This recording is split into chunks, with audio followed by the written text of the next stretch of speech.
नमस्कार। मैं प्रतिभा आज जो आपके लिए कहानी लेकर आई हूँ वो है तेनालीराम की कहानी कुत्ते की पूंछ, जो कि तेनालीराम की एक और चतुराई की कहानी है।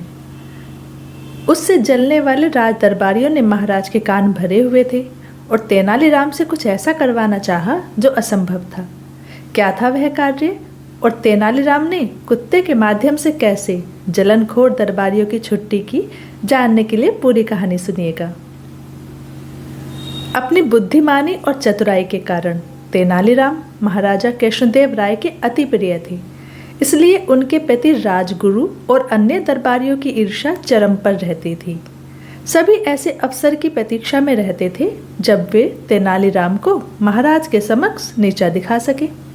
एक दिन राजगुरु ने सबके साथ मिलकर तेनालीराम को अपमानित करने की योजना बनाई और महाराज के पास जा पहुँचे।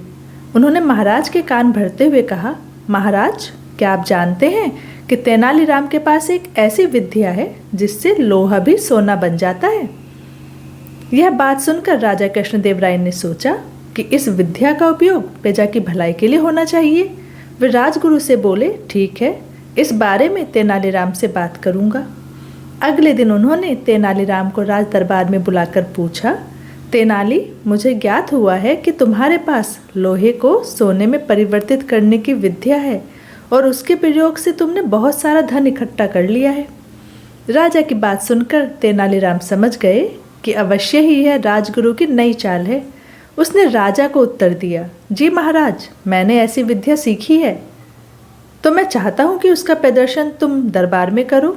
महाराज बोले, अवश्य महाराज, कल सुबह मैं अपनी विद्या का प्रदर्शन करूंगा। कृपा कर मुझे कल तक का समय प्रदान करें। राजा कृष्णदेव राय ने तेनालीराम को अगले दिन तक का समय दे दिया। अगले दिन राज दरबार भरा हुआ था। लोग लोहे को सोना बनता हुआ देखने के लिए जमा थे। वहाँ उपस्थित राजगुरु और उनके साथी बड़े प्रसन्न थे कि अब तेनालीराम को महाराज के सामने अपमान का मुंह देखना पड़ेगा। कुछ देर बाद तेनालीराम दरबार में उपस्थित हुआ। उसके साथ एक कुत्ता भी था जिसकी पूंछ एक नली में डली हुई थी।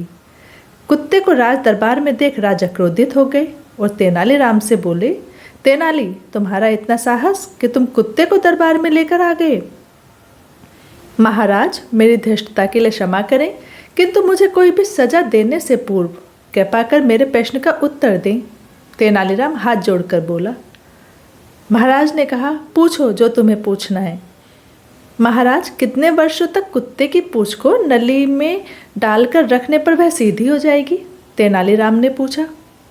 तेनालीराम, कुत्ते की पूंछ कभी भी सीधी नहीं होती, चाहे उसे कितना भी वर्ष नली में रख लिया जाए, वह अपनी प्रकृति नहीं छोड़ती, राजा ने उत्तर दिया।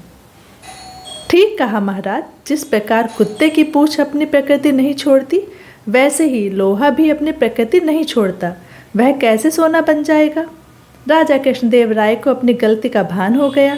वे समझ गए कि राजगुरु ने तेनालीराम को अपमानित करने के लिए उनके कान भरे थे। उन्होंने राजगुरु को कुछ कहा तो नहीं, किंतु तेनालीराम की भूरी भूरी प्रशंसा करते हुए उसे पुरस्कृत किया। राजगुरु और उसके साथी अपना समूह लेकर रह गए। हर रोज़ 8 बजे एक नई कहानी के लिए चैनल को सब्सक्राइब करें, लाइक, शेयर और कमेंट भी ज़रूर करें। धन्यवाद।